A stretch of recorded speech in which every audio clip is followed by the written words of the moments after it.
Ava stood on the front porch of the house she used to call home. Her suitcase rested by her feet. The sun was low in the sky, casting a dull orange light over the place. The house looked smaller than she remembered. The paint was chipped. The front garden was overgrown. It felt colder, not just in temperature, but in spirit. She rang the doorbell. A few seconds passed. Then footsteps. The door opened, and there stood her mother, Sandra. She looked older, but her eyes were the same, sharp, guarded. "Well," Sandra said, trying to smile. "Didn't know you were coming." "Yeah," Ava replied. "I know." They looked at each other for a moment. Then Sandra moved aside to let her in. Ava stepped inside slowly, like walking into a place where the past still lived in the wall. The living room had been rearranged. New furniture, new curtains, crosses on the wall, Bible verses framed. But the warmth she once felt in this house was gone. A dog barked from upstairs. Ava looked up. "You got a dog?" Sandra closed the door. "Pastor Ray trains them, keeps them in the spare room." Ava frowned. She already knew which room she meant. Without a word, she climbed the stairs. The hallway was still the same. The wallpaper, the old photo frames. But everything felt different, quiet, almost like the house was holding its breath. She reached her old room and turned the knob. The door creaked open. She stopped. The room smelled awful. There were cages everywhere. Metal ones.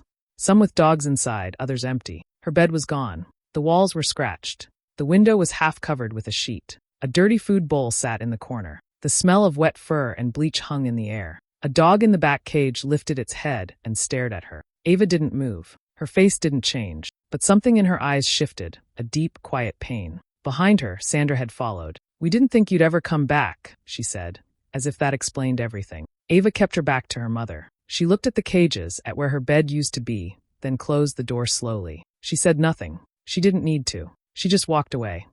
Ava sat in the small living room, her hands resting on her lap. The silence was thick. The ticking clock on the wall seemed louder than normal. Her eyes moved around the room. Everything looked cleaner, neater, but it felt like a stranger's house. Her home was gone. Her mind drifted to the past. She remembered herself at 16. Sitting at the kitchen table, books spread out, headphones in. She was laughing at something she read, music playing softly. She was happy. She loved school. She wanted to leave town one day, go to college, do something big. But it all stopped the day Derek accused her of stealing money from their mother's purse. It wasn't true. Ava knew it.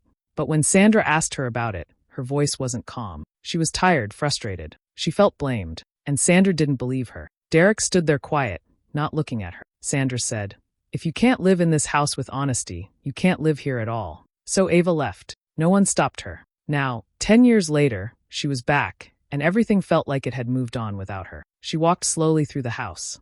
The pictures on the wall were mostly new.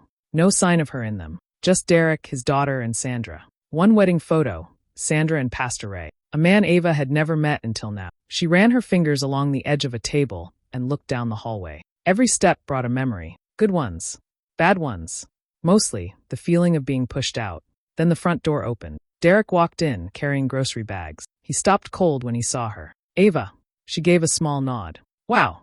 I didn't think." He set the bags down, unsure what to say. "How long you here for?" "Not long," Ava said. He nodded, a little awkward. "Well, good to see you." Just then, a little girl peeked out from behind him. Big eyes, curly hair, curious. "This is Jade," Derek said, stepping aside. "My daughter." Jade smiled at Ava, then stepped forward shyly. "Hi." "Hi," Ava said softly. They looked at each other for a second. Jade's eyes were warm. Something in Ava's face softened, just a little. "Are you my aunt?" Jade asked. "I guess I am. I've never had an aunt before." Ava smiled a little. From the hallway, heavy steps approached. Then Pastor Ray appeared. Tall, broad shoulders. His face was hard to read. He looked at Ava. "So you're Ava?" She nodded. "Well," he said, "hope you're not staying long. Dogs need a quiet house." "I'm not," she replied. He looked at her a moment longer, then walked past without another word. Later that evening, Ava rolled her small suitcase out to the front steps. Sandra watched her from the doorway. "You don't have to go," she said, not very warmly. "I do," Ava said. "I mean, you can stay on the couch if you want. We've had people over before." "No thanks." Ava walked down the path and out to the street. She called for a cab and gave the address of a cheap motel near the edge of town. She didn't look back. Inside the cab, she sat still, staring out the window. The streets were familiar but distant, like looking at your old life through glass. She didn't expect comfort. She didn't expect anything. She was just passing through.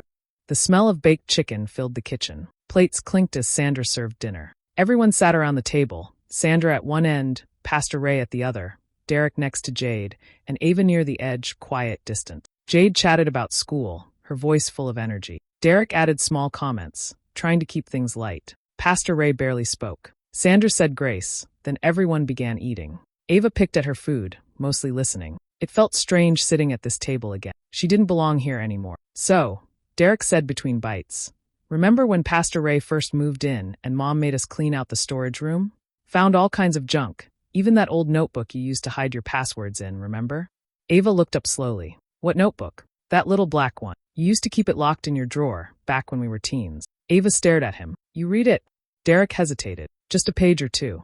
It was mostly drawings and poems. Weird stuff. Sandra jumped in quickly. It was just old stuff, Ava. We threw most of it out. Ava's eyes narrowed. So you were going through my things? We were cleaning the house, Sandra said. You'd been gone for years. We thought you weren't coming back. But you found my notebook, Ava said. The one I told you about. The one I said proved I didn't take your money. Sandra's fork froze in midair. A quiet pause spread across the table. I said I wrote everything down in it, Ava said. You said there was nothing. That you searched and there was nothing. Sandra's voice was calm but stiff. That was a long time ago. You lied. I didn't lie, Sandra said, setting down her fork. I just didn't see the point in digging up drama. You let me leave thinking I was the problem. You let me go without even checking. Sandra sighed. You left, Ava. You always had a temper. You slammed the door and walked out. Because you didn't believe me, Ava said, her voice rising. You picked Derek's word over mine and didn't even look for the truth. Pastor Ray cleared his throat. This isn't the time. Ava pushed back her chair. It never is, right? She stood and walked out. The night air hit her as she stepped off the porch. The silence outside was louder than the noise inside. She stood at the edge of the driveway, breathing deeply, trying to push the heat in her chest back down. Footsteps behind her. It was Jade. Are you okay? Jade asked, her voice soft. Ava nodded without turning around. Yeah, just needed air. Jade stood beside her, looking up at her face. Why doesn't Grandma like you? She asked quietly. Ava looked down at her. Her heart sank. I don't know, she said after a long pause. Maybe because I remind her of something she doesn't want to remember. Jade didn't understand, but she nodded anyway. She reached out and gently held Ava's hand. Ava squeezed it back. They stood there, in the quiet, under the soft streetlight, the only honest moment Ava had felt since she returned. Ava didn't go home the next day. She stayed at the motel, sitting by the window for hours, staring at nothing. Her mind wouldn't stop spinning. That notebook, the one she had trusted to hold the truth, they had it. They read it. And still, they let her leave. Something inside her shifted. She needed to know more. She wasn't going to leave without answers. That afternoon, she returned to the house while no one was home. Sandra had mentioned going to church, and Derek was at work. Ava walked through the front door like a ghost. Quiet. Careful. She headed upstairs and opened the hallway closet. It was stuffed with blankets and boxes. She pulled them out one by one until she found what she was looking for, a small brown box tucked behind a stack of old sheets. She opened it. Inside were her journals, torn, some pages missing, some written over. One had a coffee stain right across the middle. Another had sticky notes with Sandra's handwriting, too dramatic. Doesn't make sense. Ava flipped through them with shaky hand. These weren't just notebooks. These were pieces of her, pages from the time when no one would listen, when writing was the only voice she had. Someone had read them. Someone had decided they didn't matter. She put them back in the box and kept it close. Downstairs, she searched the drawers in the old hallway cabinet. Bills. Letters. Church donation receipts. One envelope was addressed to Sandra from a women's center, dated 2 years after Ava left. It talked about Pastor Ray's strict method and how control in a relationship is a form of harm. Ava's chest tightened. She kept reading. Another letter from a friend, someone named Lisa, begging Sandra to get out while you still can. Ava stared at the paper. Her mother never talked about anything like that. Later that day, she waited in the backyard. Derek came home first. He saw her sitting by the old swing and walked over slowly. I thought you were gone, he said. I was, she replied. But I came back. Derek sighed. Why are you doing this? I want the truth. It's over, Ava. It was never over. He looked at her, tired. Mom has been through a lot. Ray keeps her grounded. She needs him. She doesn't need someone to control her. Derek's voice grew sharper. You don't know what it's been like here. You ran away. You pushed me out, she said. And you let her believe I was the problem. He looked away. Let the past stay dead. I can't, Ava said. Because it never died. It just rotted. That night, something happened. One of the dogs barked nonstop. Loud. Frantic. Then a yelp. The noise made everyone come running. In the back room, one of the dogs had a bleeding paw. It was limping, whimpering. Pastor Ray looked around. What happened? I don't know, Derek said. Maybe it cut itself. Ray's eyes went to Ava. You were here today. Ava frowned. So, you did this. That's insane. Ray stepped closer. You hate what this house became. You hate the dogs. Don't act like you're above it. I would never hurt an animal. Sandra stepped in. Enough. But the damage was done. Ava felt the anger rising again, but this time it wasn't hers alone. It was years of silence, years of being blamed, pushed out, ignored. Later, inside the house, Sandra and Ava stood in the kitchen alone. Sandra slammed a cup on the counter. You came here to stir up trouble. I came here to find what you buried. You're ungrateful, Sandra snapped. After everything I've done for this family. You did nothing for me, Ava said quietly. You chose lies over love. Sandra's hand came fast. A slap across the face. Ava stood there, stunned, eyes wide. Her cheeks stung, but she didn't cry. Behind them, a small voice. Grandma? They turned. Jade stood at the doorway. She had seen it. Ava turned and walked out. She didn't want Jade to see more. Back at the motel that night, there was a soft knock on the door. Ava opened it to find Jade standing there, holding a book. I wanted to give you something, Jade said. Ava let her in. They sat on the bed together. Jade didn't say much. She just sat close. You don't have to fix it, Ava said gently. It's not your job. Jade nodded. I just like being around you, she said. You don't yell. Ava looked at her, heart heavy. Thank you for coming. Jade smiled, then reached into her pocket and gave Ava a folded piece of paper. It's my favorite drawing. I want you to have it. Ava took it, her fingers trembling slightly. She had been so close to giving up, to walking away again. But Jade reminded her why she couldn't, why the truth mattered, not just for herself, but for the little girl watching. Ava and Jade sat on the motel bed, flipping through drawings. The soft hum of the fan was the only sound in the room. Jade was talking, as she often did now, her voice gentle and curious. You know what Uncle Derek said? Jade asked, out of nowhere. Ava looked up. What did he say? He told Daddy last night that you almost ruined everything when you were a teenager. That's why they had to make you leave. Ava's heart stopped. She tried to keep her voice calm. Did he say what I ruined? Jade shrugged. I don't know. I just heard him talking when I was supposed to be asleep. Ava sat there frozen. Her chest tightened, and her throat felt dry. She had spent 10 years thinking her family didn't believe her. Now she realized maybe they did believe her. Maybe they just didn't want to. The next morning, she showed up at the house early. She didn't knock. She walked in and found Derek in the kitchen, pouring cereal. He looked up, surprised. You're not supposed to be here. I want the truth, Ava said. Her voice was quiet, but sharp. Derek's jaw tightened. I told you, let it go. No, she said. You told people I was going to ruin everything. You said it last night. Jade heard you. Derek looked down at his bowl, then back up at her. It was a long time ago. You framed me, she said. Didn't you? He didn't speak. His silence was louder than any answer. You stole that money. You were doing drugs. You blamed me so Mom wouldn't find out. Derek rubbed his face. I was a kid, Ava. I was scared. You destroyed my life. I didn't mean to. You let them throw me out, she said, tears now rising. You watched me leave, and you said nothing. Derek looked at her. I told Mom later. She knew. She said it was better to keep things quiet. Said it would just shame the family. Ava stepped back like he had hit her. She knew.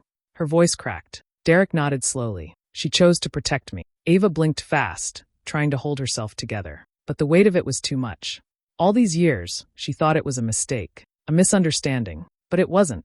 They chose to hurt her. They chose her silence, her exile, so they wouldn't have to face their shame. I wasn't even worth the truth, she whispered. She turned away, hands shaking. Then Pastor Ray walked in, holding a Bible under his arm. He looked between them. What's this now?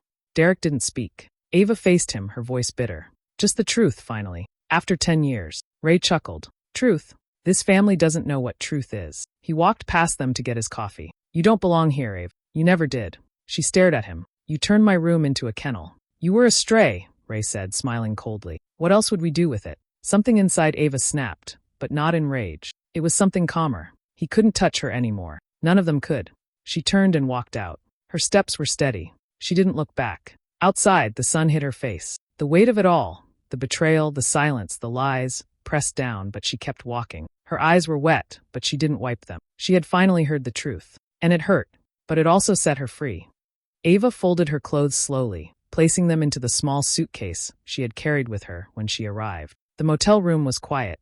The morning light came in through the window, soft and gold. Her heart was heavy, but also clear. She was ready to leave. This time not in pain, but in peace. Before leaving town, Ava made one last stop. Jade was sitting on the front steps of the house, drawing on a piece of paper with colored pencils. She looked up and smiled when she saw Ava. I made this for you, she said, handing over the drawing. It was a picture of Ava and Jade holding hands under a tree. Ava smiled and sat beside her. Thank you, sweet girl. She reached into her bag and pulled out a small notebook wrapped in a soft ribbon. What's this? Jade asked. It's a journal, Ava said. It helped me when I was younger. I used to write all my thoughts in here, even when nobody listened. Jade opened it carefully. The first page was blank. I want you to have it, Ava said, so you always have a place to put your truth. Jade looked up. What if someone reads it? Ava smiled gently. Then they'll see the real you. And that's nothing to be ashamed of. Jade nodded, holding the journal close. Just then, Sandra stepped outside. Her expression was softer than usual. No fake smile. No cold words. Just tired eyes. I heard you're leaving, she said. Ava stood up slowly. Yes. Sandra looked down at her hands, then back at Ava. I was wrong, she said quietly. I should have protected you. There was a long silence.